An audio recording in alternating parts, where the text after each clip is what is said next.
Hey guys, apa khabar korang semua? Nama saya Amuruddin Ibrahim. Kepada yang baru jumpa channel ni, selamat datang saya ucapkan. Dan kepada yang dah subscribe dan tengok video-video saya lain, thank you so much. Jadi sebelum ni saya ada buat satu video comparison tentang 4 financial instrument kat Malaysia ni. Antaranya adalah tabung haji, Wahid Invest, ASB dan juga unit trust.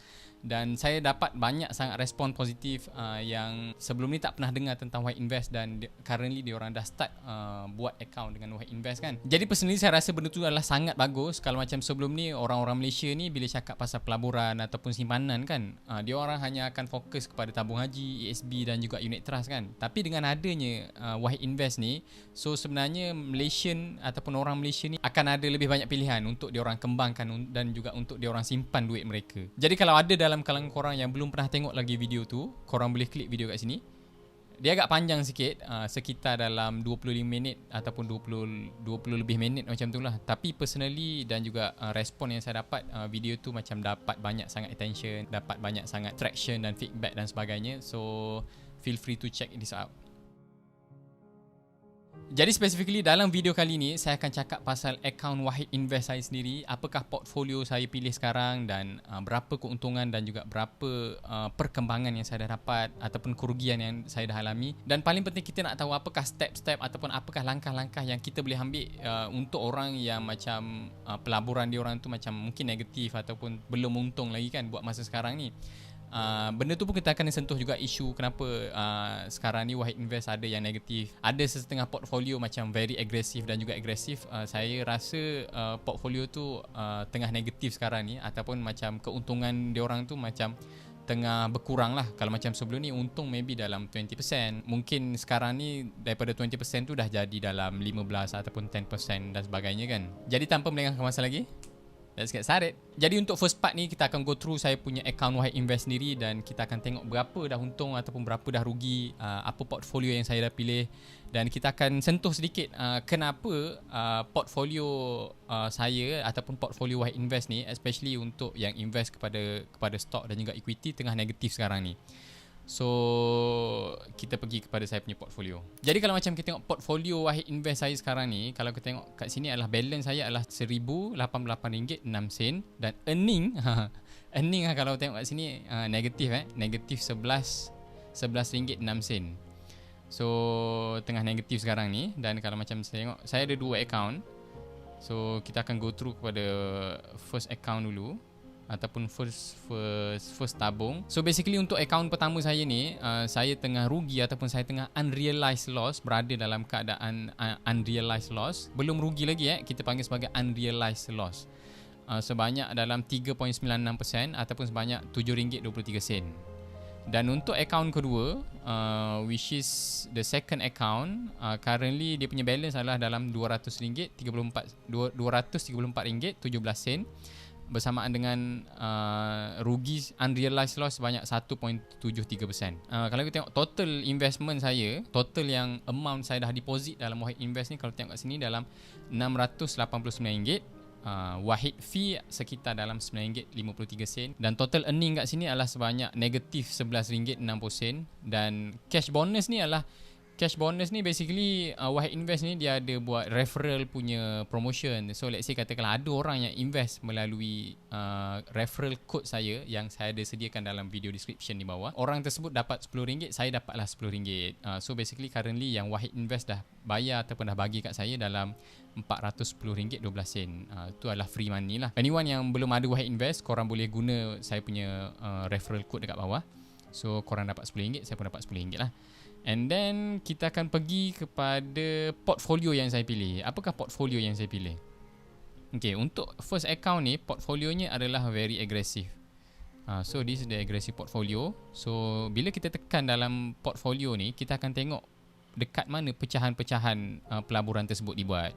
So kalau tengok kat sini, disebabkan saya ambil agresif, more than 50% ataupun dekat 60% diinvest ke dalam stock dan juga equity lah.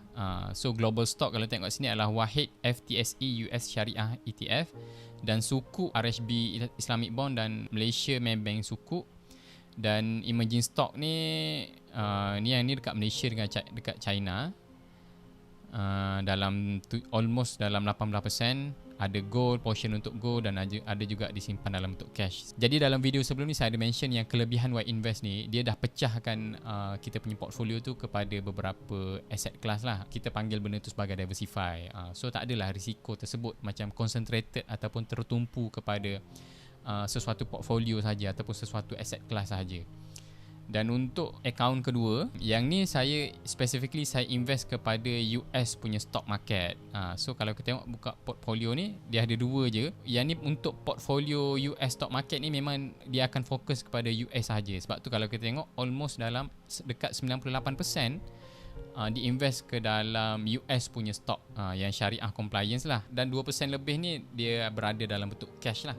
So bagi saya kedua-dua portfolio ni is agak agresif lah, especially yang untuk nombor 2 tadi. So tu je saya nak tunjuk saya punya current portfolio, current account bersama Wahid Invest bila saya dah invest selama dalam tak sampai setahun kot, ataupun mungkin dah setahun.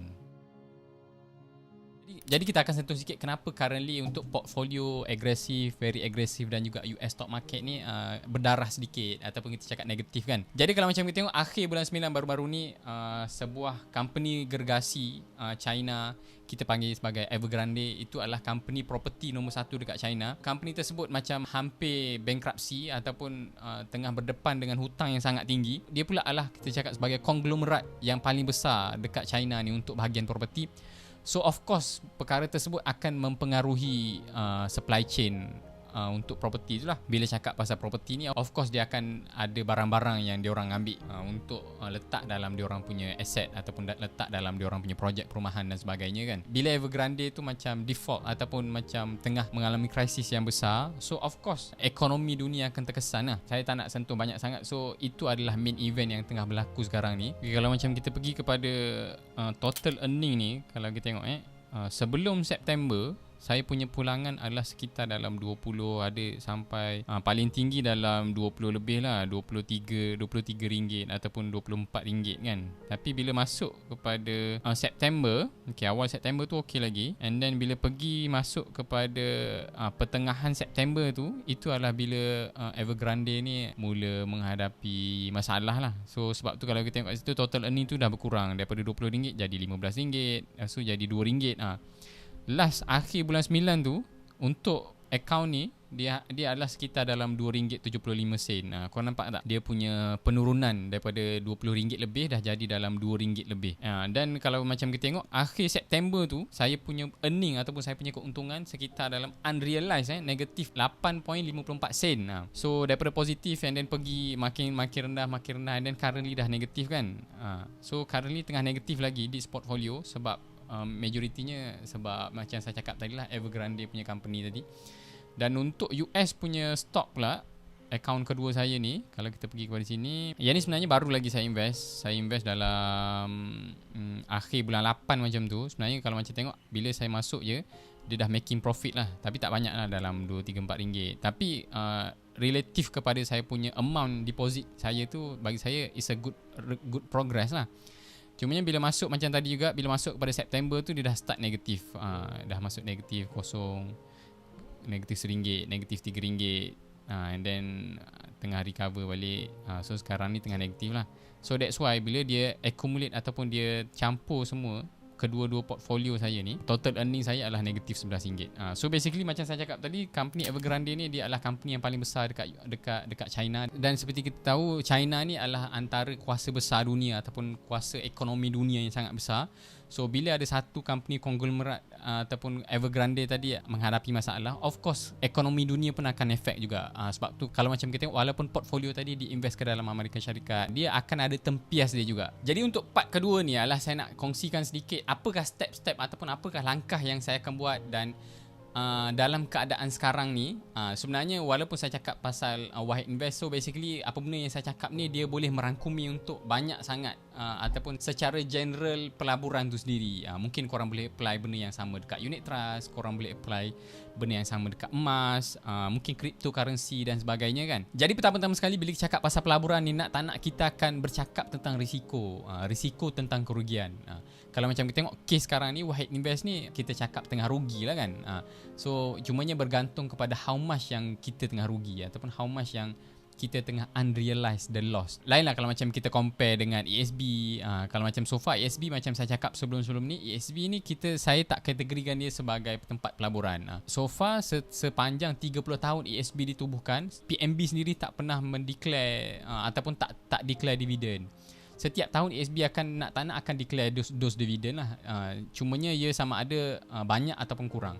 Tapi bila cakap pasal pelaburan ni, mungkin tahun ni dia boleh bagi dividen ataupun pulangan yang tinggi, dan tahun depan mungkin sedikit ataupun mungkin rugi dan sebagainya kan. So itu adalah konsep pelaburan yang kita kena faham. Sebab tu kita bila cakap pasal pelaburan ni, high risk high return, low risk low return. Maksudnya kalau pelaburan tersebut adalah berisiko rendah, so biasanya pulangan dan juga keuntungan yang dia dapat pun adalah rendah.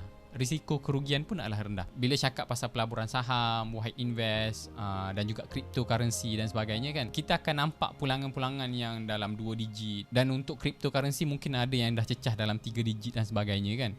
So itu adalah kita cakap pasal risiko tadi lah. Bila lagi tinggi risiko, lagi tinggi pulangan yang kita boleh dapat. Jadi bila cakap pasal risiko ni, sebenarnya dalam life kita pun ada risiko kan. Let's say katakanlah analogi yang saya boleh fikirkan sekarang ni, katakanlah macam korang currently duduk rumah dan korang nak beli makanan dekat luar kan.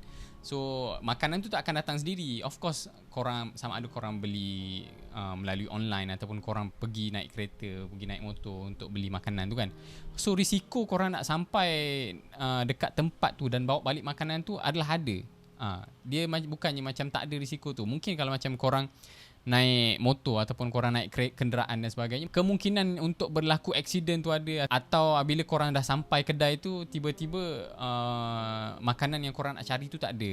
So itu adalah kemungkinan risiko yang ada lah bila cakap pasal contoh tadi. Let's say katakanlah macam korang order online sendiri, ada juga kemungkinan yang tiba-tiba abang Grab tu hantar lambat, ataupun tiba-tiba abang Grab tu buat lari makanan tu dan sebagainya kan. So risiko bila cakap dalam pelaburan dan juga kehidupan ni, dia sentiasa ada, dan ianya kita tak boleh lari lah. Dan seterusnya adalah apa step ataupun apa benda yang kita kena tahu adalah bila cakap pasal pelaburan ni, bila kita tengok pelaburan tersebut ataupun portfolio tersebut tengah rugi kan, kita reflect balik, kita ada plan tak nak gunakan duit tersebut dalam masa terdekat, ataupun kita berada dalam keadaan terdesak atau tidak untuk guna duit tersebut dalam masa terdekat ni. So let's say katakanlah dalam masa terdekat ni kita tak ada perancangan untuk nak keluarkan duit tersebut ataupun nak gunakan duit tersebut. Kita tak perlu macam nak withdraw ataupun nak realize the loss, ataupun tak perlu nak jual balik, nak jual whatever portfolio yang kita ada dalam Wahid Invest tu. Tetapi sekiranya macam korang macam memang nak pakai duit tu dalam tempoh terdekat ni, let's say katakanlah ada emergency, nak kahwin sebagainya kan, so nak tak nak dalam keadaan ni mungkin korang withdraw the money lah, ataupun realize the loss tu. Tapi sebenarnya bila cakap pasal pelaburan ni, macam saya cakap tadi, sebelum awal-awal kita start melabur tu, kita start melabur dalam, tak kisahlah dalam saham, dalam unit trust, Wahid Invest dan sebagainya, kita pastikan at least kita ada 3 bulan ataupun 6 bulan punya emergency fund. In case kalau macam berlaku apa-apa dalam keadaan emergency dan sebagainya, kita tak perlu keluarkan duit pelaburan tersebut. Sebab kita dah prepare whatever emergency fund yang kita ada tadi. Jadi bila korang dah ada 3 ke 6 bulan punya emergency fund tadi, so sebenarnya korang macam tak adalah kita macam cakap terlampau risau ataupun nervous dan sebagainya, stres kan, sebab dah tengok pulangan Wahid Invest ni sebelum ni positif, sekarang dah jadi negatif dan sebagainya kan. So bila kita dah ada emergency fund tadi, sebenarnya kita lebih peace of mind, kita macam lebih relax, kita lebih macam cool dan sebagainya. Dan seterusnya adalah bila kita tengok account Wahid Invest dalam keadaan macam ni, untuk yang negatif kita visit balik ataupun kita reflect balik, actually duit yang kita masukkan dalam Wahid Invest ni ataupun dalam mana-mana pelaburan dekat luar sana, apa tujuan duit tersebut dimasukkan. Ada certain orang dia dah setkan, okay, duit ni adalah aku laburkan duit ni ataupun aku invest duit ni ke dalam this instrument, ke dalam Wahid Invest ni adalah untuk retirement. Mungkin nak retire dalam 20-30 tahun lagi, ataupun mungkin nak beli rumah dalam tempoh 5 tahun ataupun lebih lagi. Bila kita tahu apakah tujuan sebenar mula-mula kita start melabur tu sendiri, dan kita nampak apa timeline dia sendiri, so at least kita bagikan portfolio tersebut untuk berkembang. Sebab bila cakap pasal investment ni, dia tak ada macam tiba-tiba kita invest hari ni, esok kita invest 1,000 hari ni, esok dah jadi 10,000. So benda tu kalau dalam skim cepat kaya mungkin ada lah kot. Tapi bila cakap pasal betul-betul investment dekat pelaburan saham, even dalam kita invest dalam bisnes sendiri kan, so tak ada bisnes yang macam kita buat hari ni esok dah terus boom dan sebagainya. Macam saya cakap tadi, as long as you punya timeline ataupun you punya tujuan tu adalah lebih daripada 5 tahun, sebenarnya korang boleh keep melabur lagi dalam dos instrumen lah. Tak kisahlah dalam saham, wide invest dan sebagainya kan. Kecuali kalau macam duit tersebut korang nak pakai dalam less than 5 years, and then korang pergi kepada ESB lah, ESB 1 ataupun ESB 2 kan, yang mempunyai harga tetap. Maksudnya dalam keadaan ekonomi macam mana sekalipun, duit korang labur 1,000 tu, dia takkan tiba-tiba jadi macam 800 ke 900 macam kita tengok dalam wide invest tadi kan. Dana PMB sekarang ni kita ada, kalau tak silap, dana yang mempunyai harga yang berubah-ubah. Kalau tak silap saya, ASN ataupun ASW lah, tu adalah unit trust yang mempunyai harga yang berubah-ubah. Jadi itu adalah contoh-contoh pelaburan. Maksudnya duit 1,000 tadi, dia boleh jadi lebih daripada 1,000 ataupun dia boleh jadi kurang daripada 1,000. Sebab tu kalau macam kita tengok, bila kita cakap untuk dana pelaburan yang mempunyai harga tak tetap ni, kalau macam korang tengok baru-baru ni ASB dah declare dividen untuk dana wang tak tetap tu, kalau tak silap saya sampai 11 ataupun 12% lebih. Itu yang saya cakap tentang pelaburan. Bila cakap pasal pelaburan ni, dia ada high risk high return. So low risk low return lah. Kalau macam ASB 1, ASB 2, mana ada kita tengok sampai boleh bagi dalam 12%, 11% kan. Mungkin sekitar dalam puratanya dalam 8% ataupun 5% lebih macam tu. Tapi dengan adanya amanah saham yang mempunyai harga tak tetap ni, kita boleh nampak double digit punya return. Tapi yang saya peliknya, macam dana tersebut ataupun amanah saham tersebut tak famous lah kot. Sebab mungkin dalam kalangan orang Melayu kita ni, kita dah terbiasa dengan ESB 1, ESB 2 kan. Sebab benda tu adalah lebih selamat, secure. So that's why lah kita akan dapat return yang biasa-biasa sahaja. Kalau macam pergi kepada dana yang mempunyai harga tak tetap ni, kita bukan just takat dividen tahunan, kita akan dapat juga kenaikan harga semasa. Maksudnya daripada RM1 kita beli tu, mungkin esok lusa dah jadi RM1 10 sen, RM1 20 sen, dan ujung tahun tu dia pun ada juga dividen ataupun distribution dan dia orang declare ataupun yang dia orang announce. Sebab tu pulangan tersebut boleh jadi dalam 12%, 11% dan sebagainya. Dan akhir sekali adalah apa yang kita boleh buat adalah dalam keadaan macam ni adalah kita boleh buat konsep DCA ataupun dollar cost averaging untuk orang yang belum pernah dengar. Jadi basically konsep dollar cost averaging ni dia sebenarnya adalah konsep evergreen lah bila cakap pasal pelaburan ni. Senangnya adalah analogi yang saya suka ambil adalah bila kita nak beli sesuatu barang, kita beli pada harga yang rendah. Katakanlah mungkin korang nak beli ayam kan, sekarang ni kan ayam kan tengah mahal kan. So basically kalau macam korang pergi kepada supermarket apa semua, biasanya kita akan cari harga yang paling murah. Jarang lah kita pergi supermarket and then kita tanya apa, ada tak ayam yang harga yang mahal. Dia sebenarnya basically ayam yang sama, tapi kita saja nak cari ayam yang lagi mahal. Bila cakap pasal ayam tadi, kita of course bila kita pergi kepada pasar raya apa semua, kita nak cari ayam yang lagi murah. Sebab apa? Sebab dekat situ kita dapat untung. Let's say katakanlah harga sebenar adalah RM8, and then harga tersebut katakanlah jadi RM5. So basically sebenarnya kita dah untung kat situ. Kita beli pada harga RM5, padahal ayam tersebut harga RM8 kan. Sama juga dalam konsep pelaburan pun. Kalau macam dalam keadaan negatif ataupun dalam keadaan sekarang ni, apa yang kita boleh buat adalah kita beli more ataupun kita beli more unit. Kita tambah lebih banyak di modal, kita deposit lebih banyak duit ke dalam kita punya pelaburan tersebut, supaya by the time ekonomi dah okey balik, portfolio kita tu akan berkembang dengan lagi cepat lah. Tapi ada orang tanya juga, tapi kalau macam saham ataupun pelaburan tu makin rendah dan katakanlah pelaburan tersebut akan jadi kosong, so takkanlah kita nak tambah lagi kan, rugilah kan. Adalah kemungkinan untuk jadi kosong tu. Tapi kalau macam kita tengok portfolio macam saya tunjuk tadi, portfolio saya lah very agresif dan most of the investment adalah diinvest ke dalam US. So antara company-company yang termasuk dalam tu adalah company-company macam Apple, Facebook, Netflix. So bila kita cakap portfolio tersebut jadi kosong, so basically company-company yang diinvest tadi macam Facebook, Microsoft, Apple apa semua jadi kosong.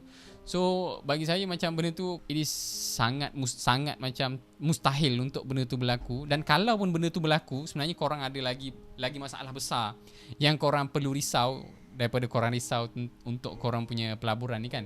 Mungkin at that time ada alien punya invasion ke, ataupun masalah I don't know, maybe kita berada dalam keadaan krisis yang sangat teruk, yang sangat teruk sampai kan at that time korang tak akan fikirkan benda-benda yang berkaitan dengan pelaburan. Mungkin at that time kita akan fikir tentang nak makan macam mana, nak tempat tinggal macam mana. So benda tu sebenarnya lagi penting ataupun lagi crucial sekiranya disaster ataupun malapetaka yang kita cakap tadi betul-betul berlaku. So basically itu je untuk orang yang macam tengah ada unrealized loss sekarang ni. Basically itu yang saya akan buat lah.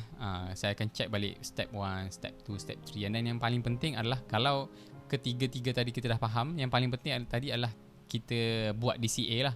Ini adalah masa terbaik ataupun waktu terbaik untuk kita top up more on kita punya investment, supaya by the time ekonomi tersebut ataupun ekonomi dunia ni dah recover balik, China punya ekonomi pun dah start recover balik, dan US punya ekonomi pun akan rasa tempias dia juga, akan start recover balik. So at that time kita punya profit akan makin banyak. So tu je perkongsian saya dalam video kali ni. Hopefully korang dapat manfaat dan korang enjoy dalam video kali ni. Kita jumpa lagi untuk masa akan datang.